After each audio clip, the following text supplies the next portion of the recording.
রাজধানীর কারওয়ান বাজার সংলগ্ন পান্থকুঞ্জ পার্ক এবং ফার্মগেটের শহীদ আনোয়ারা পার্ক নিয়ে নতুন করে ভাবা হচ্ছে বলে জানিয়েছেন পরিবেশ, বন ও জলবায়ু পরিবর্তন মন্ত্রণালয়ের উপদেষ্টা সৈয়দা রিজওয়ানা হাসান। সোমবার সকালে Bangladesh university of professionals BUP আয়োজিত এক অনুষ্ঠানে তিনি একথা জানান। বলেন, ঢাকায় 25টি খাল শনাক্ত করা হয়েছে।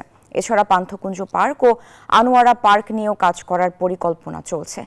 পরিবেশ উপদেষ্টা আরও বলেন, প্লাস্টিকের বোতল ও পলিথিনের ব্যবহারের কারণে খাবারে মাইক্রোপ্লাস্টিক মিশে যাচ্ছে। এ অবস্থায় চটের ব্যাগকে পলিথিনের ব্যাগের বিকল্প হিসেবে ব্যবহার করার কথাও জানান তিনি। ভবিষ্যৎ প্রজন্ম রক্ষায় সিঙ্গেল ইউজ প্লাস্টিক বন্ধের কথাও বলেন তিনি।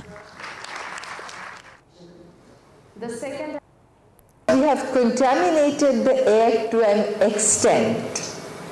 We have gone for massive deforestation.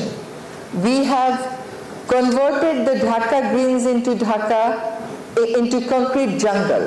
And all these are adding to the climatic change challenges.